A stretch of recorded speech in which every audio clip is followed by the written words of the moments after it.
Hello, and apologies for not giving the entire lecture on Monday during the scheduled time.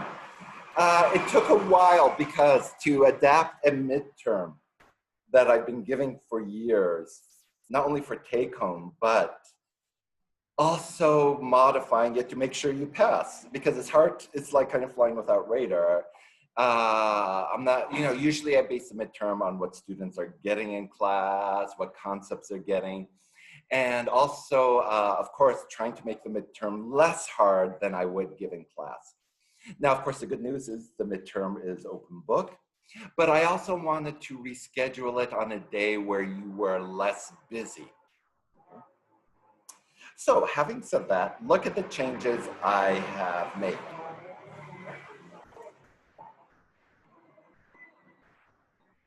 What you want to do is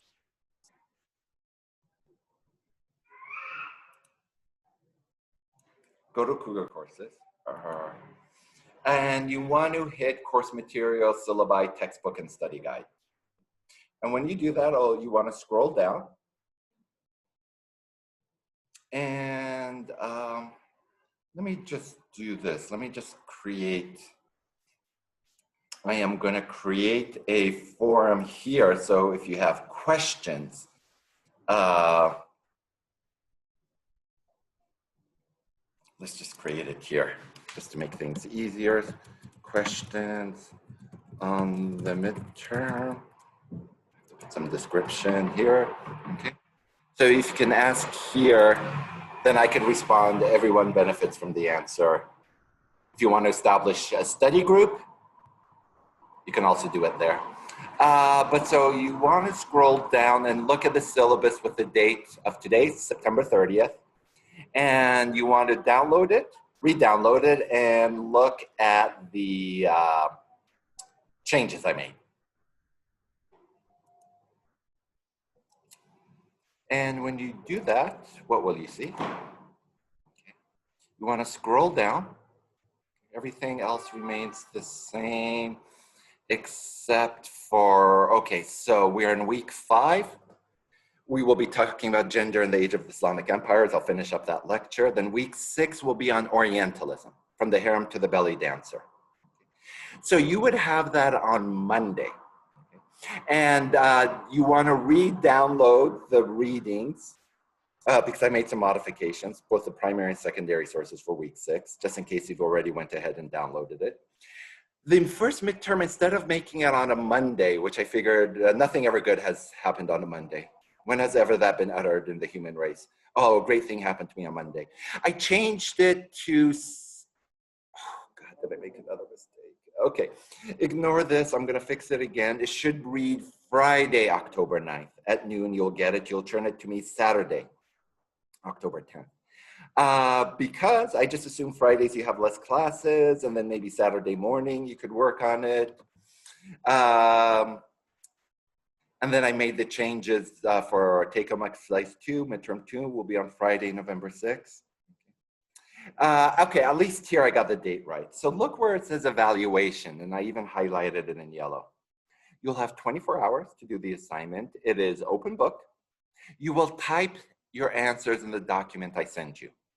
It will be due Saturday, October 10th, noon. Submit it in the Turnitin container on Cougar Courses. So in week 6, you'll see a Turnitin container, okay? And then also email me a copy just in case as a backup. And there's my email. Okay, the exam will cover the material up to and including Orientalism and gender, 19th and early 20th century. So in other words, you'll have the course on Monday, you'll have a even week, more or less not a week, 4 or 5 days to do the readings, just in case you're falling behind. And then on Friday, you will be given the exam. Okay, and also you want to re-download the study guide.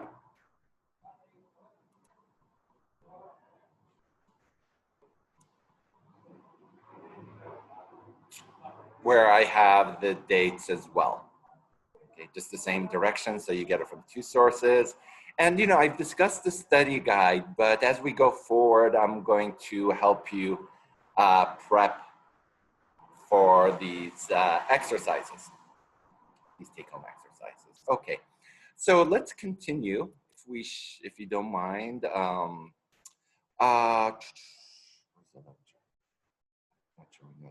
Just a second. Give me a second.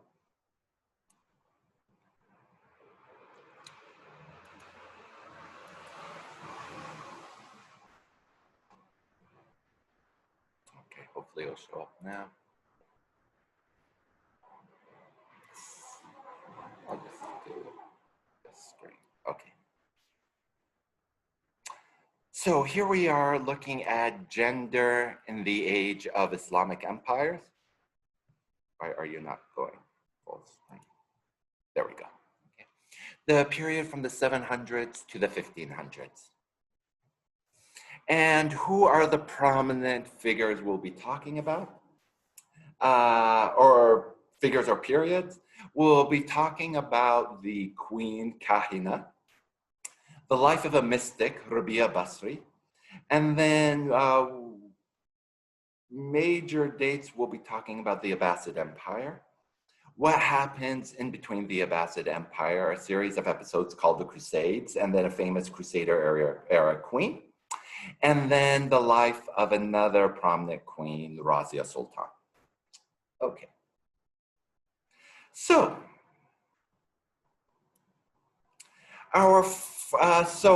where we left off, we talked about how the Islamic Empire, particularly under the reign of Ali, had been expanding into North Africa.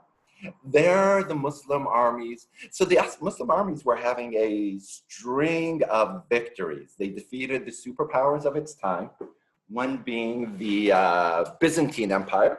Okay. And there we had the critical battle which defeated the Byzantines, who was present, Hind. Okay.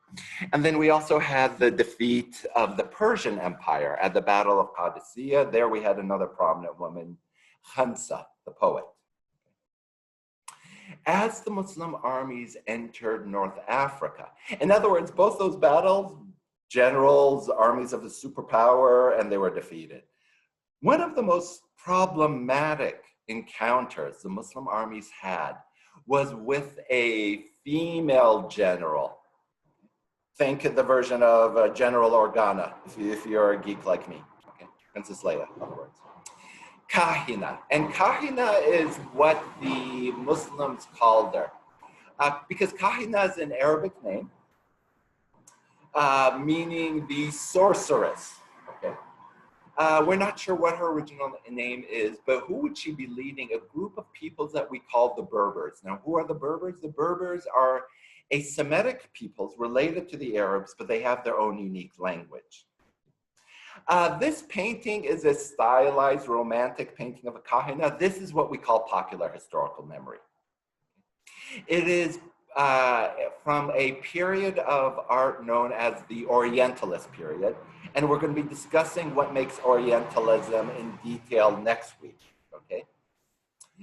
In other words, we have no idea how Kahina looked like. There is no records, no primary sources left how we look like. This is a stylized, romanticized image of this general who was able to launch such a kind of dedicated resistance among the Berbers.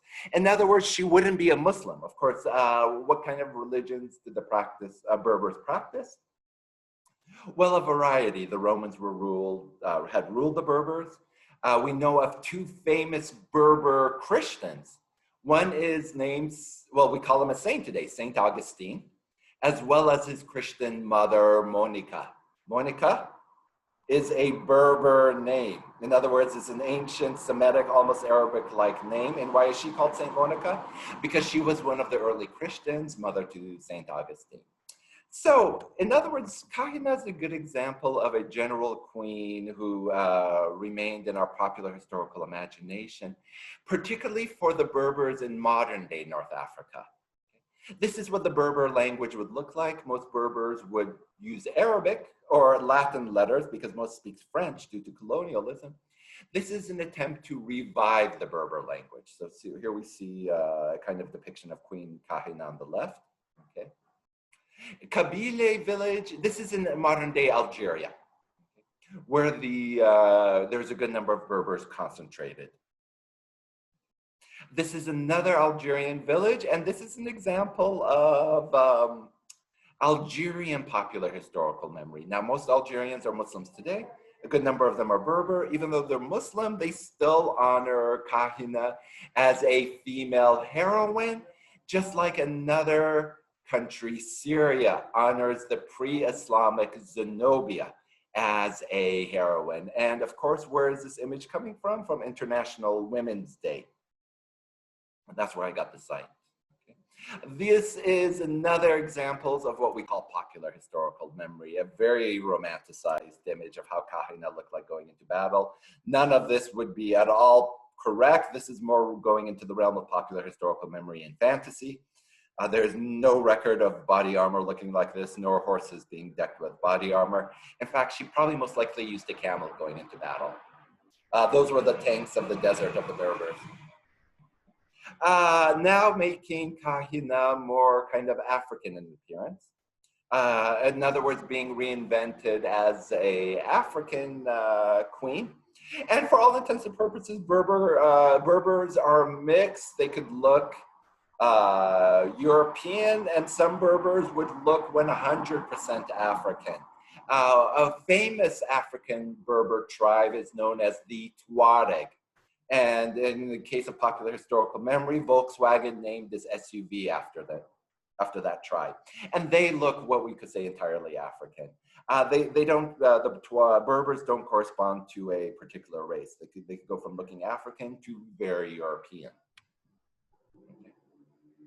Kahina is a name given a popular historical memory in the form of argan oil, advertised here in People magazine. All of this is the examples, the parameters of popular historical memory and the Queen Kahina. Next, I want to introduce you to a mystic who comes from what is today Iraq. Her name is Rabia, and she is a Sufi.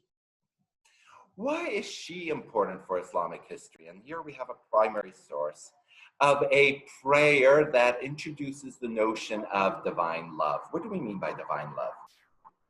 Well, in pre-modern times, often you were faithful for the fear of going to hell and seeking the rewards of heaven.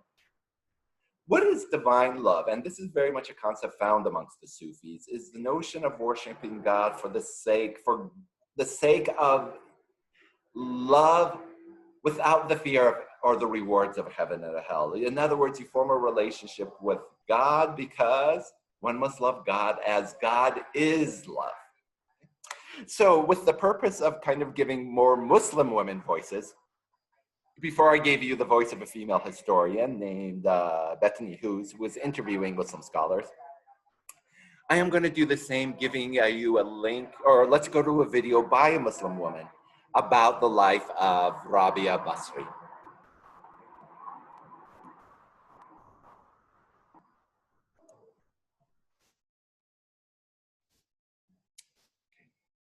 And this is from a series called Inspirational Muslim Women. I'm not going to show you every video because otherwise then I'm not doing my job. I could just give you a bunch of links and say, you watch while I go watch Netflix. But anyway, so let's watch how a Muslim woman, so here is a Muslim woman leading a series on prominent or inspirational Muslim woman. Let us look at her take on the Sufi Rabia. Assalamu alaikum, and welcome back to another episode of Sayyidati. Today, I want to shift focus just a bit and share the story of a woman unlike many others we've discussed this far. I want to tell the story of a famous ascetic, Rabia al-Adawiyya, who was a woman known particularly for renouncing the world and devoting herself to only worship. Although she didn't make any tangible contributions to her society, she has contributed to us and all the generations that followed her by providing us with a powerful example in how to love and worship God, which I think is a contribution that can most definitely help us change our own lives. Rabia was born in the early 8th century AD in the city of Basra in Iraq. She herself didn't write any books or leave us with anything about her life, so most of what has been recorded about her are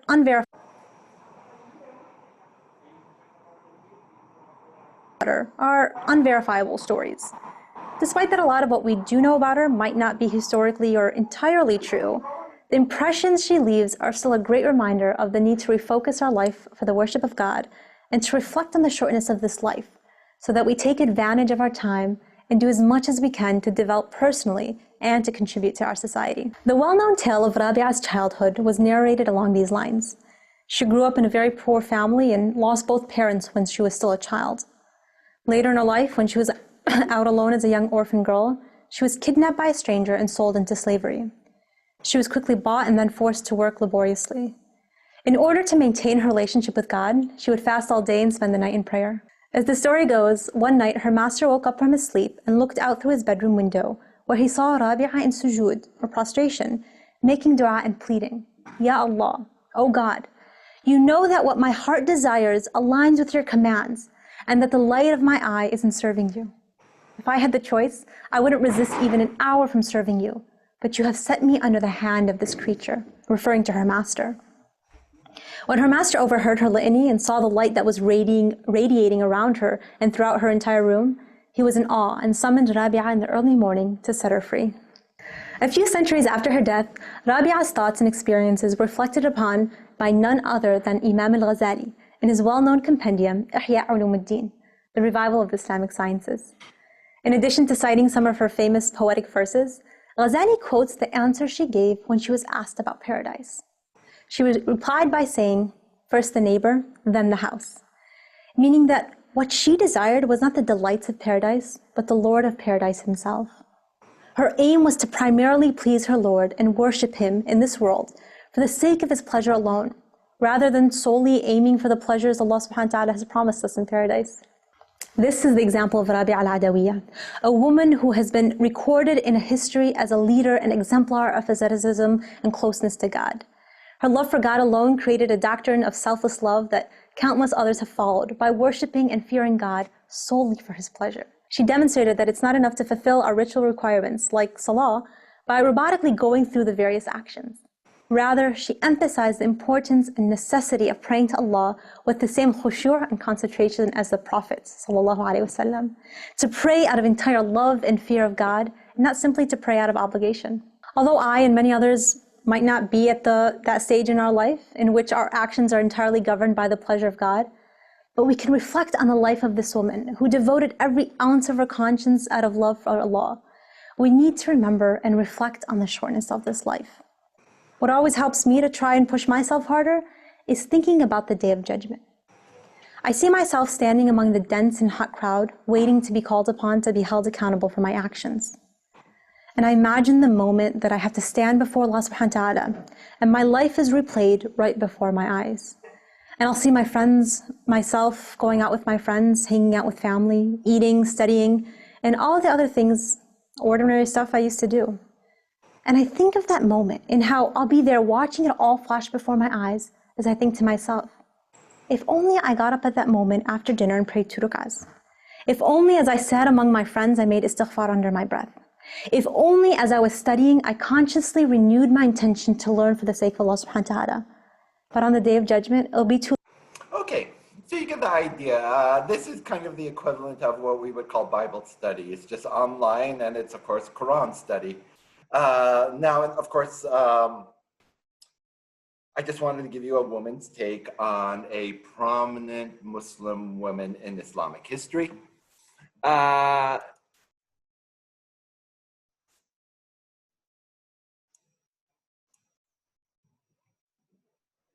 In terms of popular historical memory,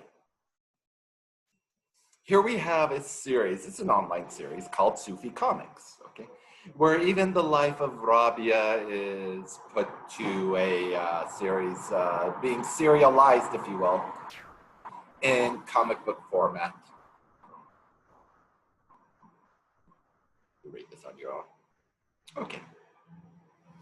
But giving voices to Muslim women in the past, of course, also is important for understanding Muslim women today. Take the story of Aisha Matu, a Pakistani woman who grew up in the US. And of course, is the editor of a compilation of Muslim stories called Love, Inshallah, Inshallah being if God wills. And what does she talk about living in the Islam of no. In other words, can you go to the dance? No, you might be mixing with boys.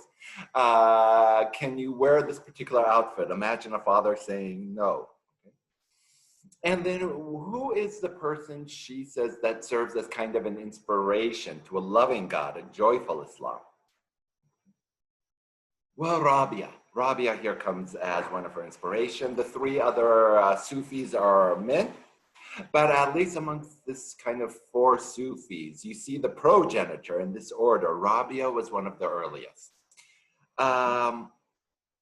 Okay. So now the next series of events that we're going to deal with is Islam at its height, as we saw, reached China to Spain. But then that massive empire began to fragment. You still see quite a large empire. That is known as the Abbasid Caliphate, okay? With its headquarters now in Baghdad, in what is today Iraq. The other dynasties, we see some in Spain, the Umayyads, some in Morocco. Forget about those. Let's just focus on the Abbasids. And what are we going to talk about during the Abbasid Caliph? Okay, is a series of, today we can look at them as primary sources in terms of revealing a lot about the gendered attitudes of this time. The important thing to focus on, gender in the age of the Islamic empires, is this. Remember what I said about when Muslims started to conquer these grand cities and these cultures, such as taking over what was the Persian Empire or the Greek Empire. They adopted a lot of the practices of both these empires that were neither of which were Muslim. The ancient Greek Empire by the time it became the Eastern Roman Empire, was Christian. The Persian Empire was Zoroastrian. And both had what we could say patriarchal, misogynistic cultures. The practice of veiling, which was done both in ancient Greek, or let's say the Byzantine, Eastern Roman Empire, as well as the Persian Empire, was adopted more as a white practice. And finally, laws that started to be implemented during the empire. Those laws, today we know them now as Sharia law. The important thing to understand about Sharia law wasn't really codified during the life of Muhammad. A lot of the laws were codified more than 300 years after his death. The important thing is Sharia law were laws developed by men, interpreting the Quran, but also the hadith of the Prophet. Now, so you have to keep this in mind. In other words, Sharia law draws upon divine sources when it draws upon the Quran. Okay? But Sharia law in and of itself were sets of laws developed by men. Laws that were codified during the period of Islam ruling an empire, rather than Islam as a faith being practiced in the Arabian Empire. In other words, when we talk about the relationship between Islam and gender, we always have to think of it in temporal terms, or break it by the time in which it was developed. The Islam that was practiced in the lifetime of Muhammad looks very different 300 years later, when Islam is the religion of an empire that has incorporated a lot of Christian culture and a lot of Zoroastrian culture. Also, the Islam of 300 years later during the Abbasid is now really an urban faith. In other words, when we speak about the relationship between Islam and women, or we use the phrase very popular after 9/11 that Islam oppresses women, there's something anachronistic about it. It's impossible to speak. Islam, like I said, is a set of ideas. When it was practiced depends on its time and place. We can definitely say by the time Islam is a religion practiced in an empire, definitely we could say that there are more patriarchal measures being put into effect. What are those patriarchal measures? The relegation of women to domestic spheres, laws that would discriminate against women, the emergence of public office that for the most part are denied to women. I'm saying for the most part, there are exceptions, which we'll study. Okay, this is something you have to keep in mind. In other words, if you were to look at Sharia law today, and you might say some of these laws are patriarchal, well, you also have to keep in mind they're not necessarily Islamic laws. These are laws designed by men to rule an empire. That is political patriarchy. That is not necessarily religious patriarchy, per se. Okay, so what else happened during the Abbasid Empire besides the adoption of laws? The segregation of women from public life definitely emerges during this time. Something else. Of course, you have rulers who are going to now accrue harems. The first Abbasid caliph is Abbas, hence the name. A courtier named Khalid asked, why do you only have one wife? Why don't you take the tall and slender, the soft and white, the experienced and delicate, the slim and dark, and the full buttock made of Barbary, referring to North Africa? And of course, what did Abbas' wife do to Khalid? Well, she had him beaten up for saying that, for even suggesting it. Okay, so what do we see? We still see amongst the Abbasid caliph, strong women in political life, but things are going to change amongst Abbas's heirs, where you're going to have 4 wives taken by the caliphs, but then numerous concubines. In other words, numerous women that the caliph hasn't married. So in other words, this practice of unlimited polygamy that Muhammad wanted to stop in his lifetime gets reintroduced during the Age of Empire. Okay. During the Abbasid Empire, a series of primary sources known as the 1001 Nights are collected. The 1001 Nights weren't written during the Abbasid era. Some of the stories are much older. And when they come from, it goes all the way from China to India, a good number of the stories. So 1001 Nights, you know, Aladdin was likely came from China. The genie, okay, so when I say it's primary sources, remember, this is fantasy, okay? None of us have genies in our life, I wish. Maybe some of you would wish to have Will Smith in the form of a genie who does all your commands. Nonetheless, Aladdin might have come from China. Sindbad most likely came from India because Sind is a region in India. The stories were collected with a foreword. In other words, the stories were collected and set in the Abbasid Empire. That's the key. So in other words, when you see Agrabah, well, Agrabah in Disney is really supposed to be Baghdad, okay? I think they changed it from Agrabah just to make it so it wouldn't have cause any offense to today's Iraqis. But you see, when the stories are collected, think about this. The patriarchy from China to India are collected into the stories. Think of Princess Jasmine and the agency she has in her life. Forget the Disney story. You have to go back to the original. But even in the Disney story, it's Aladdin who rescued her. It's her man in shining armor. Well, he's not wearing armor. He's wearing a tank top for all intents and purposes. It's Aladdin and the monkey Abu that come to Jasmine's rescue. What is that? Well, that's narrative patriarchy. That's the trope of the prince coming to save her. Prince Ali, you know? Okay, but then when they're collected together, there is a story behind the 1001 Nights. Okay. That is also a reflection of very much the patriarchal attitudes of the Abbasids. Okay. You see, King Shahryar is supposed to be a king in the Abbasid Empire. And what happens? Shahryar found the queen, his wife, asleep on his own carpet bed with what? A black cook of loathsome aspect. Okay, now I gotta say something here. We're gonna talk, 1001 Nights was translated in English by a British guy named Richard Burton. Okay? And of course, he's translating it from Arabic to make sense to an English language audience. The thing about, in the original Arabic, in the 1001 Nights, I don't think they would have called the cook a black cook. They would have called the cook an African cook. Okay? And I'll tell you why. Burton was translating the 1001 Nights in the 1800s, you see.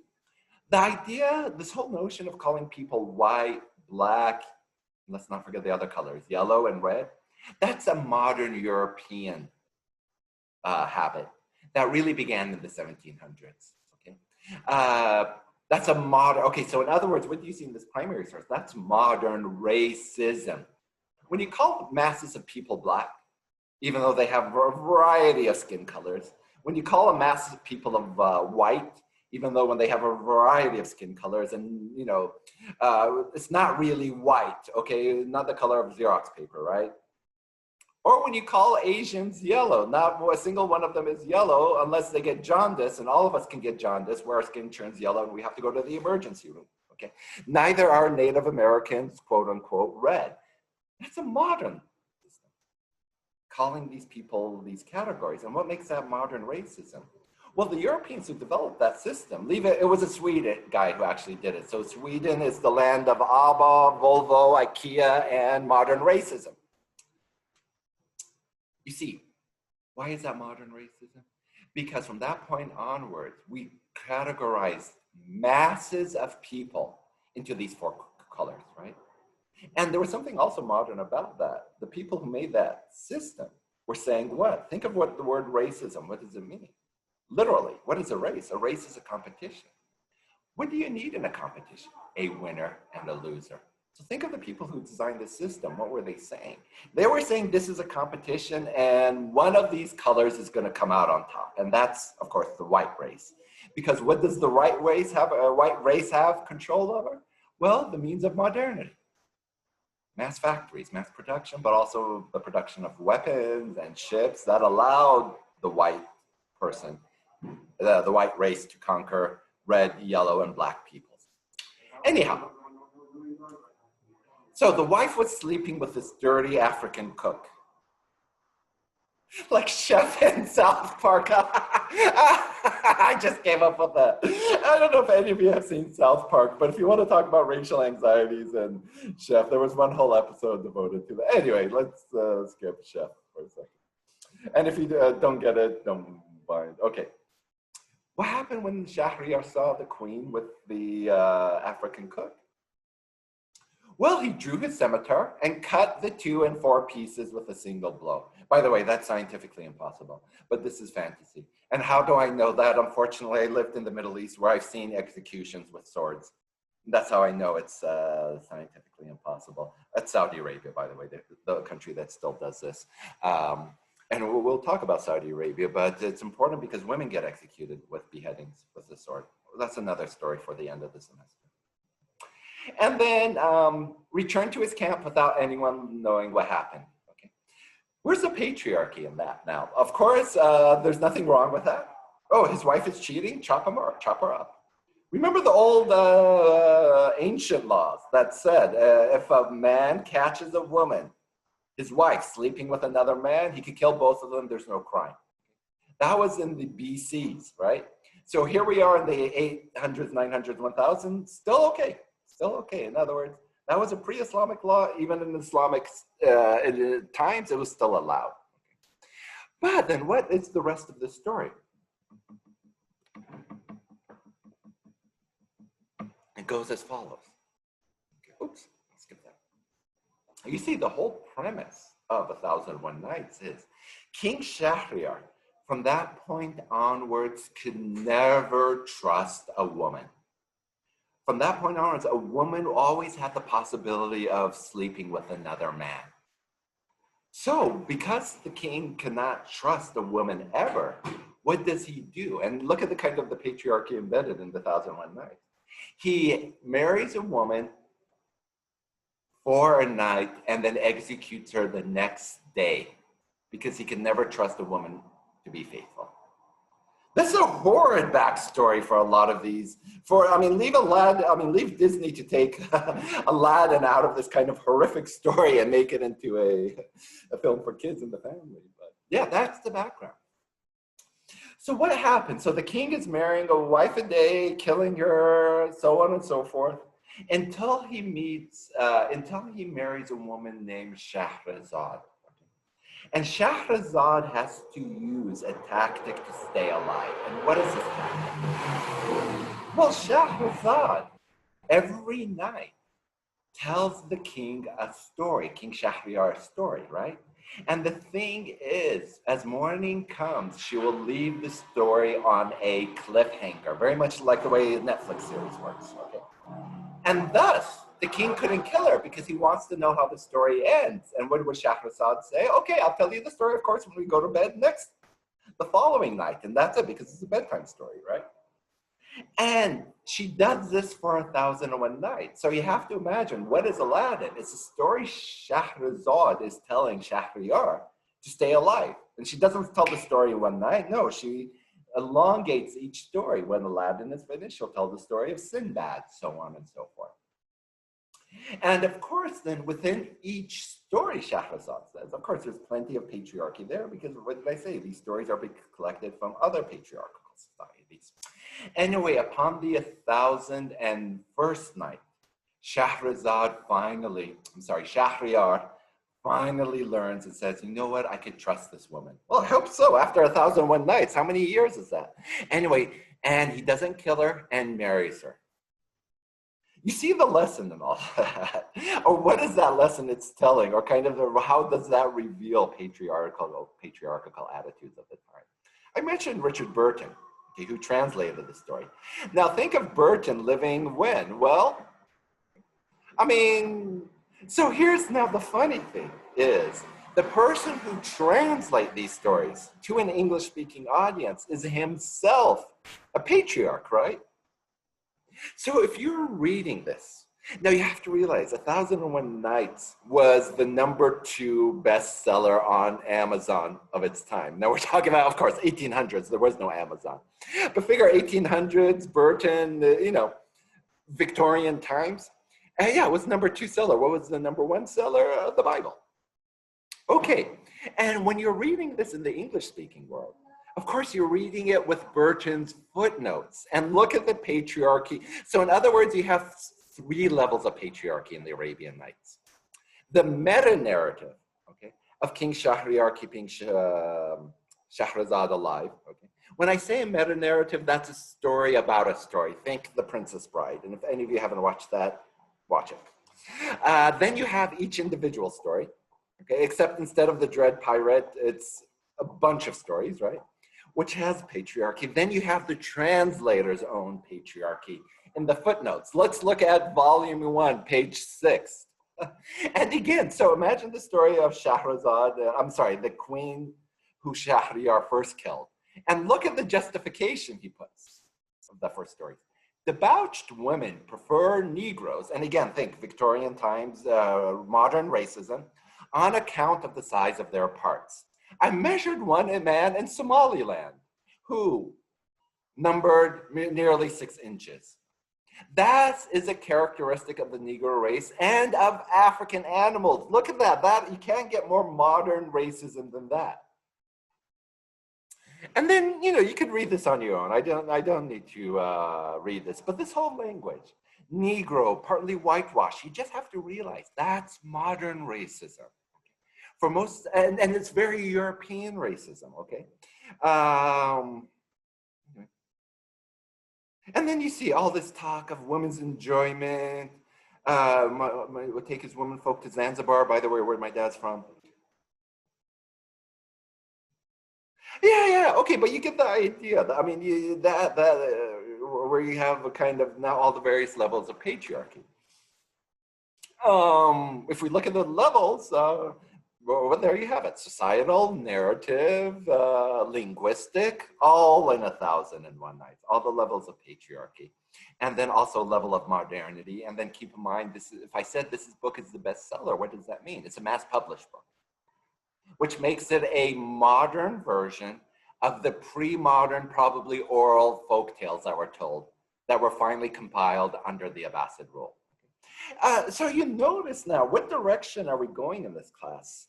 I mean, on one level, this class is kind of the search, or trying to go into the past and find stories or histories of women that just haven't been told. But also half of this class is really about men and the attitudes they had for women, towards women at their time. And then also that, unfortunately, the retrograde attitudes that continue to this very day. And speaking of which, let's get to the case of the assassins. Now, who are the assassins? And again, leave it to Disney to take the story of assassins and make it rated G.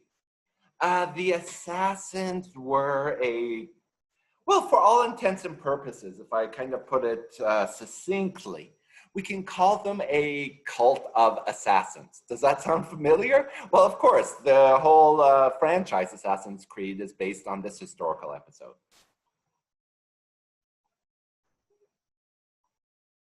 The assassins were a group of Shia living in a fortress on the mountaintops of Iran, hence Prince of Persia, as well as in Syria.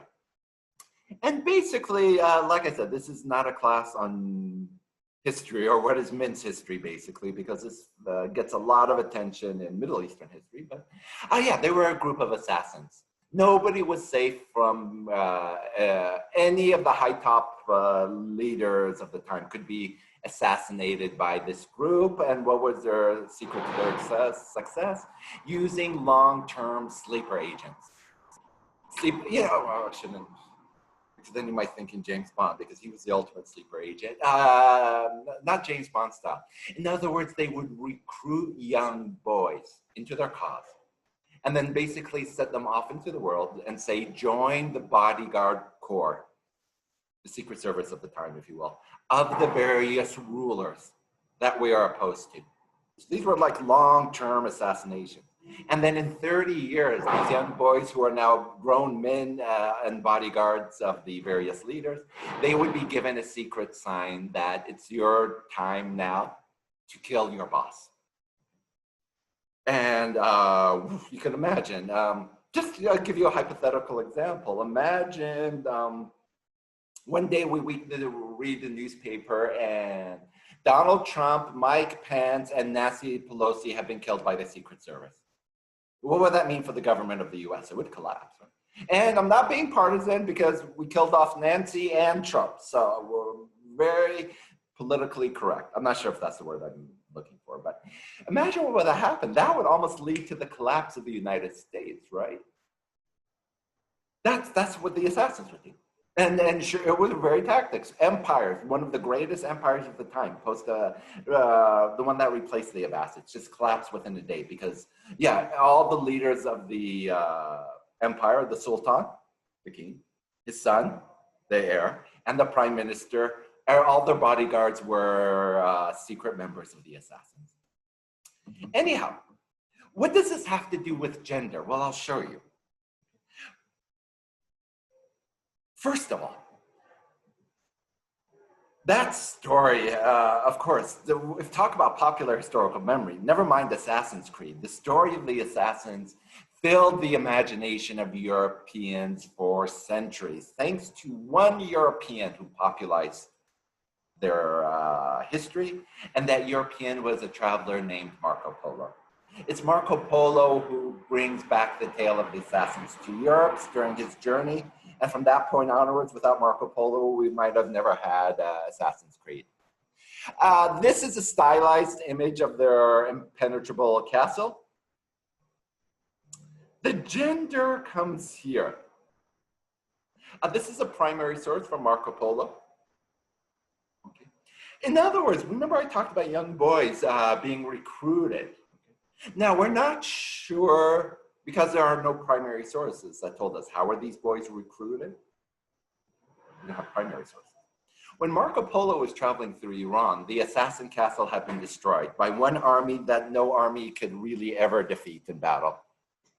The Mongols. The Mongols destroyed the assassin order. When Marco is traveling, he is traveling in a post-apocalyptic hellscape. Thanks to the Mongols. The Mongols destroyed everything. So imagine somebody traveling in a Mad Max type of world. Marco Polo goes into the vicinity of the castle after it has been destroyed. And of course, what occurs around the vicinity of the castle? Well, folk tales about what the assassins used to do up in the high castle. And this is one of the folk tales he heard. That the young boys were recruited because basically you took young boys and gave them women.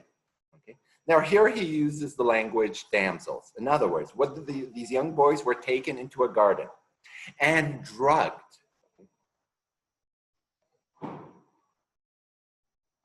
So imagine these young boys are drugged, okay? And then when they come back to consciousness, where are they?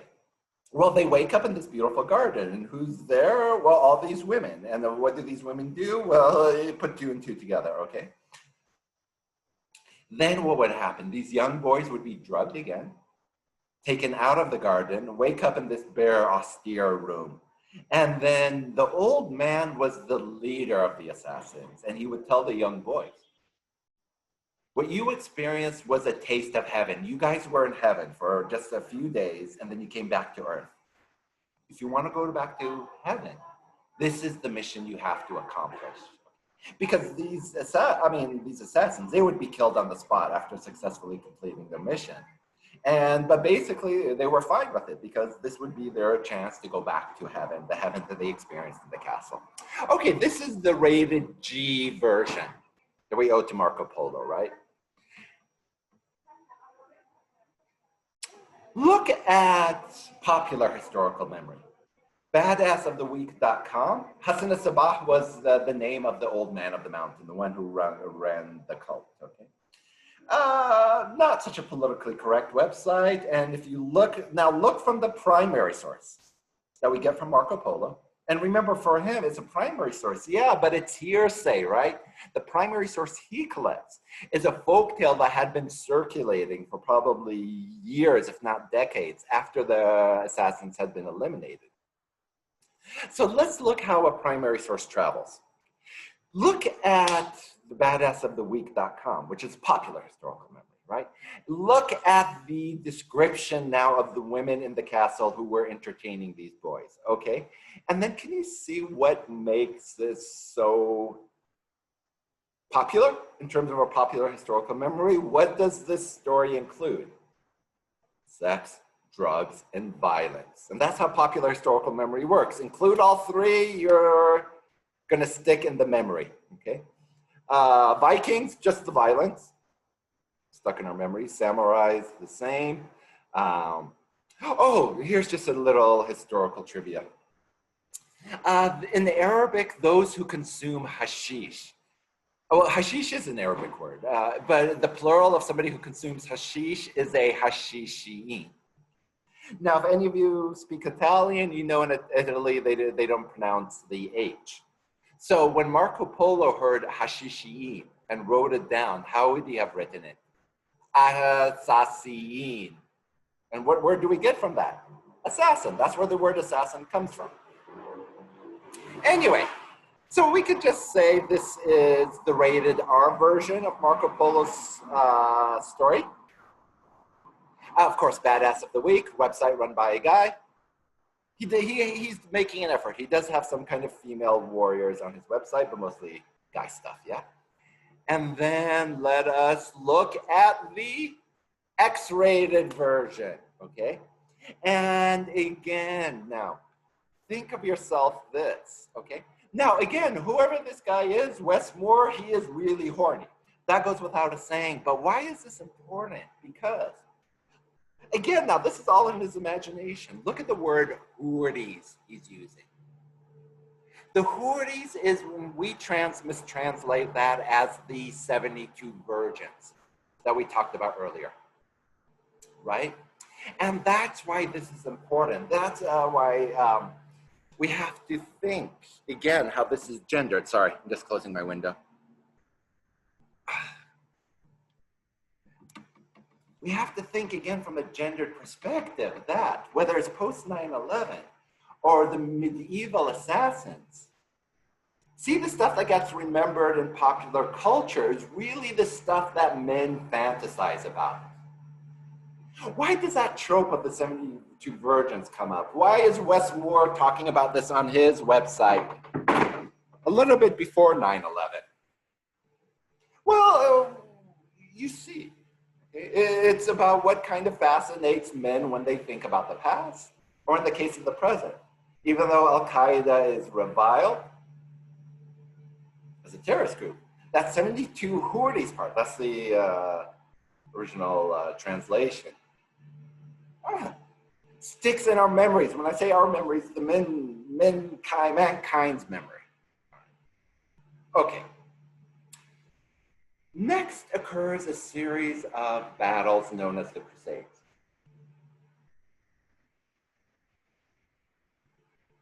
And the Crusades, not important for this class, is that all you need to know was this is a period where a group of Europeans came to the Eastern Mediterranean in an attempt to liberate Jerusalem from the rule of an empire known as the Seljuk Turks.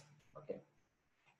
The Seljuks had just re-invaded Jerusalem. Now, Jerusalem had been ruled by Muslims since the Qadisiyah battle that you know. But the Pope saw with the Seljuk invasions a good way to get rid of a lot of the knights that were causing mayhem in the European lands. Basically, there was a surplus of boys, men, and you needed to get all these testosterone men out of Europe. What best way? Send them off to liberate Jerusalem.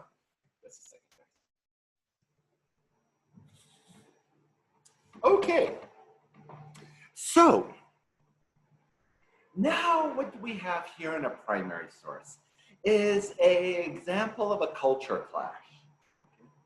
A Muslim man interacting with the Christians. So you have the thing about the Crusades, where you had a short few years of battles, but then really, yeah, Christians living in Jerusalem and Syria, Palestine, Lebanon, that's what we call these areas today.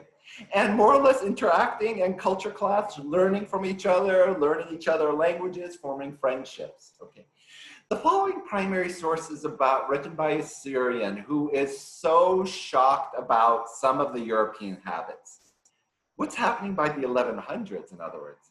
What is he saying is, I find it strange that the European knights aren't as patriarchal as us. Now, keep in mind, the European knights had plenty of patriarchy to go around. They were just patriarchal in a different way. So in the following, he relates a story about how a French knight, now is he French or not, we're not sure, because the Muslims called all the Christian crusaders Franks. Some came from France, others came from what is today Italy, Germany, England. How a Frank came into his bedroom, okay, and found his wife sleeping with another Frankish man. And how did the Frankish man who was sleeping with his wife excuse himself? He was like, I was tired, I needed a place to sleep, I went into your house, found your bed, and I slept in it, okay? And then the shocked man goes, yeah, but my wife was there. Well, and then the guy goes, yeah, but it's not my fault, it's her bed, I can't kick her out, okay? And then he goes, okay, the knight who walked in on the couple, if you do this again, you're going to be in serious trouble. And why is this Muslim who's telling this event shocking? Think 1,001 Nights. What do you do when you find a couple sleeping together? You chop them into 4 pieces. Okay. So that's just an example of kind of clashes of patriarchy. There's another story told. Did I include this? Okay, no, I did not. Another story told by this Syrian man talking about the life of the Christians in living in the Middle East that also shocked him. I should skip it, never mind. Okay, during the Crusades, however, there is one queen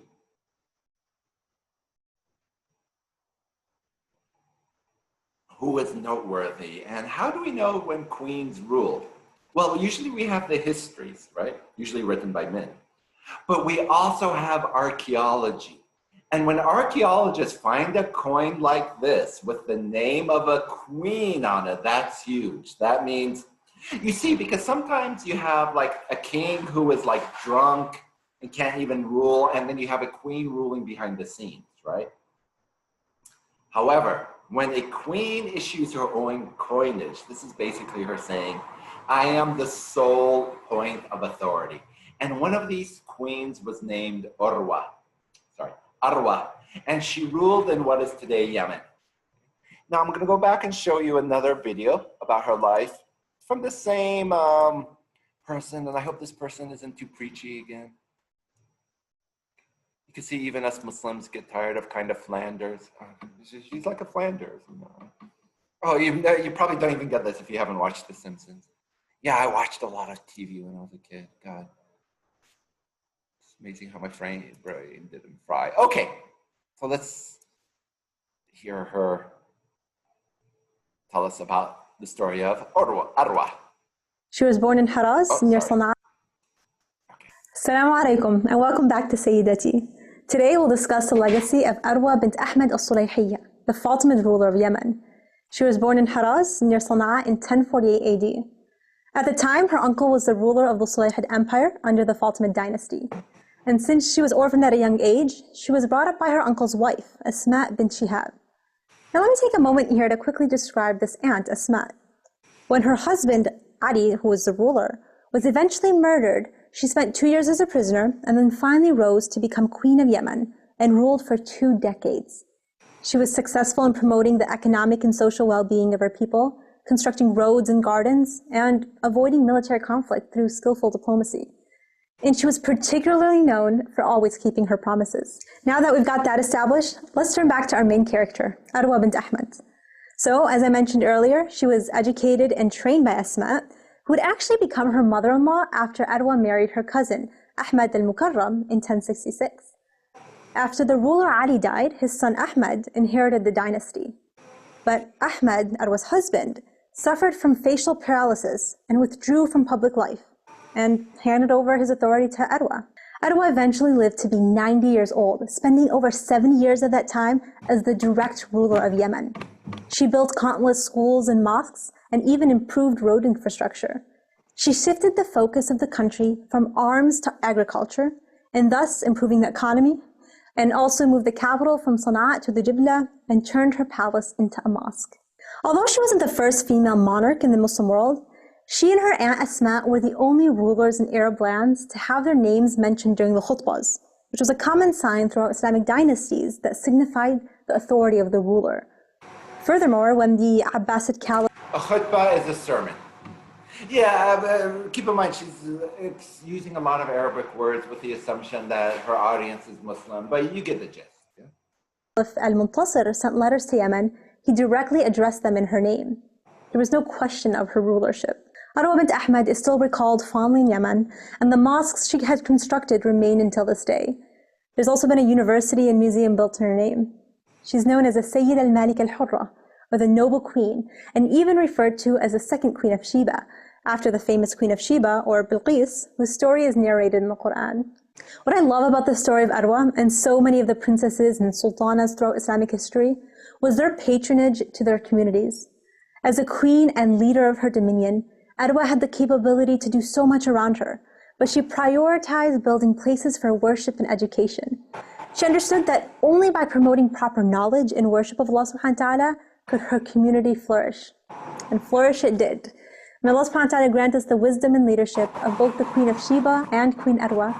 Ameen. Jazakumullah khairan for tuning in. Assalamu alaikum wa rahmatullahi wa barakatuh. Okay, and what she tells us about Urwa is going to be a theme throughout the remainder of the imperial period we're going to deal with. Queen Urwa, and she said a lot of people are named after her. So when I lived in Yemen, like every other woman I met had the name Urwa. It's like, I don't know, Jennifer in the US. At least when I was a kid, in every class there was always 2 or 3 Jennifers, right? That's the equivalent in Yemen, Urwa. So quite a popular queen's name. But also, the fact that Arwa constructed mosques and schools, and keep in mind, they're more or less the same thing back in those days. In fact, the first, what we could call a university in the world was sponsored by a woman in what is today Tunisia. This is going to be a theme throughout this class, is that you don't have to be queen, but sometimes the wife of a king. And the word for king, we're going to learn in Muslim tradition, is sultan, which literally means power. The word shah in Persian, which means literally king. Usually the wives of shahs and sultans, which had their own income, would donate that income into building these kind of magnificent mosques / schools / hospitals. Keep in mind, they're more or less the same complex. So that is the story of Queen Urwa, okay? Let's look at her in popular historical memory. I mentioned Assassin's Creed, another video game in a similar vein is the following.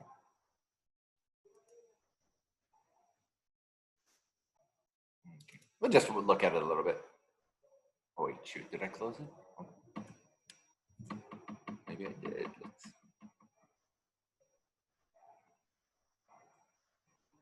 Oh, where are you? Sorry. Ah, yeah, here we go.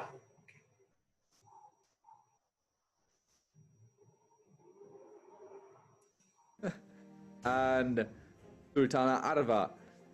And I think it has been a while since Sound we played is really a bad. queen or a sultana. But this is all I just wanted you to see. Again, do we know what looks like this? Absolutely not. There's no portraits back then. But that's just another example of kind of a dominant queen. In this case, Western historical. Which maybe I should change. This is a game called. Maybe I really should. So, who is Sultana Arva? And of course, what is she going to do? Whoever is giving us the gameplay is going to give us a history. It says right there. That's being provided by this video game. In other words, popular historical memory in the form of digital popular historical memory. Okay. So let's go back to our lecture. And just to kind of continue this theme of queens in Islamic history, we're going to go to India and look at a very short rule of a woman named Razia. Okay. 4 years, but during these 4 years, if you look 1236 on this map, kind of how she expanded the reign of her dynasty. It was huge. And if I don't know if you know how big this territory is. This is all of the north of India. But what is unique about Razia Sultan's reign? So again, what do we know about her? So powerful, she could issue her own coinage. Okay?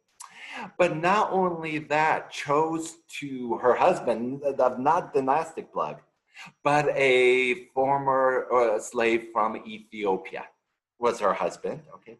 Razia Sultan, what was she known as? This wasn't just a queen. She was like Kahina, a warrior queen, going straight into battle, leading the forces, and from one spectacular victory to the other.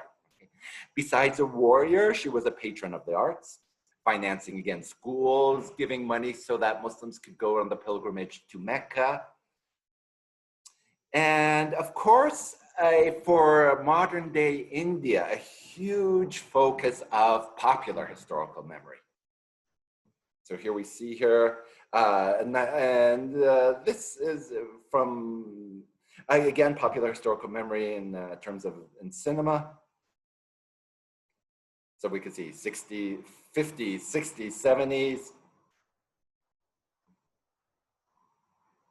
And all of this, this show is on YouTube. Just type in Razia Sultan. This is the most recent reboot, if you will.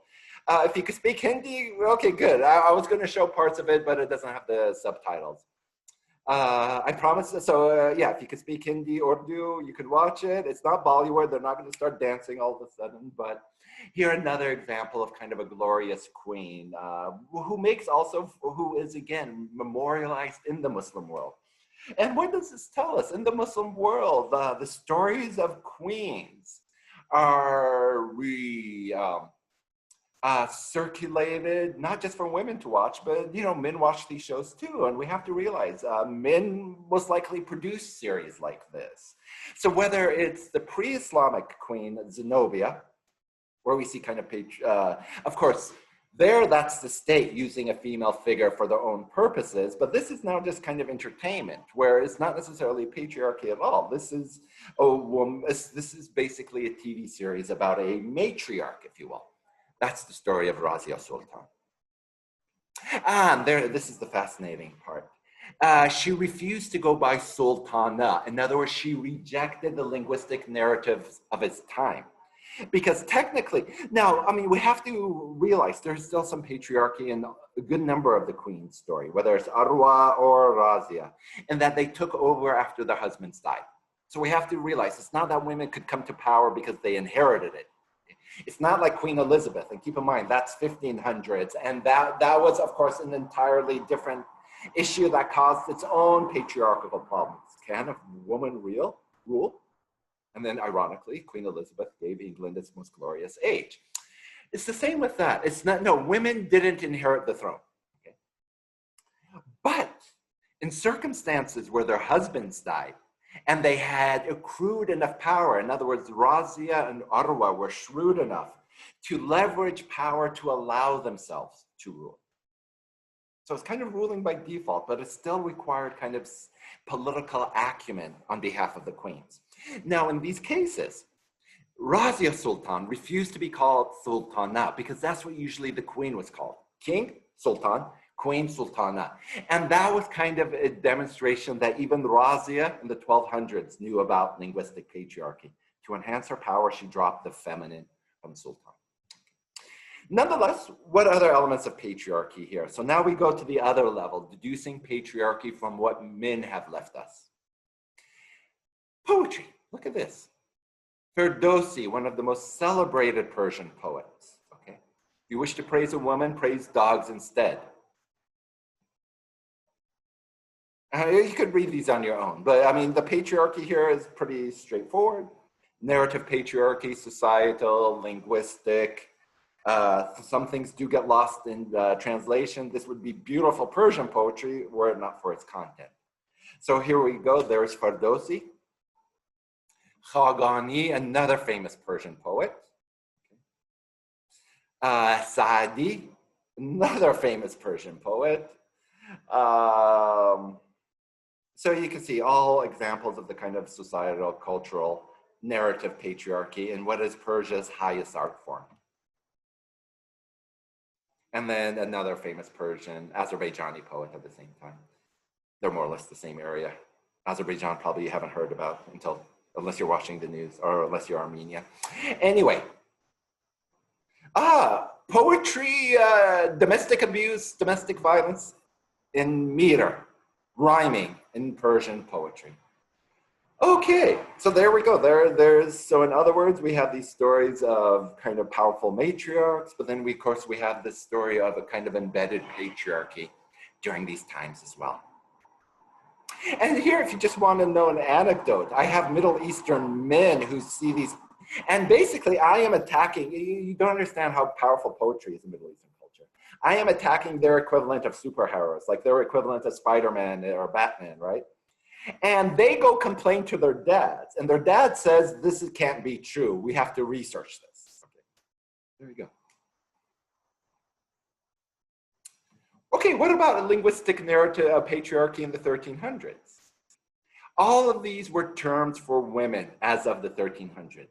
A fitna is revolt against God, is another term for civil war. So when Aisha fought Ali, that was called a fitna, for example. In other words, when you're a guy asking another guy, how's your family? You ask them, how's your civil war doing? Orat, genitals, was a way to refer to your female folk. Imagine I'm asking how the wife and kids are doing. I'm asking, how are your genitals? Or just simply, how's your home? How's your menza? That's your wife and kids. Or how's your weakness doing? How's your weak one? Da'ifa. Linguistic patriarchy from the past. Now, but we also have to realize some poets were different. Take the case of Ibn Arabi of Murcia. Now, if any of you know the geography of Spain, Murcia is in today's Spain. You have to realize in the 1300s, all of the south of Spain was as Arab as Damascus. Okay, they were ruled by what we today call the Moors, refers to the Muslims of Iberia. Ibn Arabi, like Rabia al-Basri al-Dawiya, was a Sufi. And we could see something that with, in other words, what can we say about the Sufi mystics? Not only did they have no problem allowing a woman into their ranks, but look at Ibn Arabi himself as a man, but look at what we could say is, for its time, a very enlightened opinion of women. You see in this writing, does he blame Eve for original sin? No, what is he saying? from Adam a being in his own image called woman. And because she appears to him in his own image, the man feels a deep longing for her as something which yearns for itself. In other words, do you read between the lines? What is he saying? God drew forth a being in his own image. In other words, the woman is the image of God. Now you have to realize in Islam, okay, in Christianity, it's no doubt. When we refer to God, we say he. And even when we think of God today, we think of the old man with a beard and flowing robes. That image we owe to Michelangelo. When he painted the Sistine Chapel, that was the first time God was depicted as an elderly man with flowing robes, right? In Arabic, it's tricky. You could use either, because there is no neuter example of it, okay? You have to assign a masculine or a female pronoun. And in Arabic, you do both when you refer to God. So in other words, it's ambiguous. Well, first of all, Muslims cannot even conceive of God as having a gender. That's a very much, remember, the Islam emerged in reaction to Christianity because they put God into a human form. It's known as Jesus, right? So not only can you not give him can't even think of him in a body, okay? In theory, you don't give him a gender. Sometimes God would be referred to as a he, sometimes as a she. And Ibn Arabi takes the feminine pronoun and takes it a bit further in his philosophy. Look at this poetry called The Translator of Desire. That's his kind of compendium of mystical poetry. Now, if you look at this, his poetry usually had a double meaning.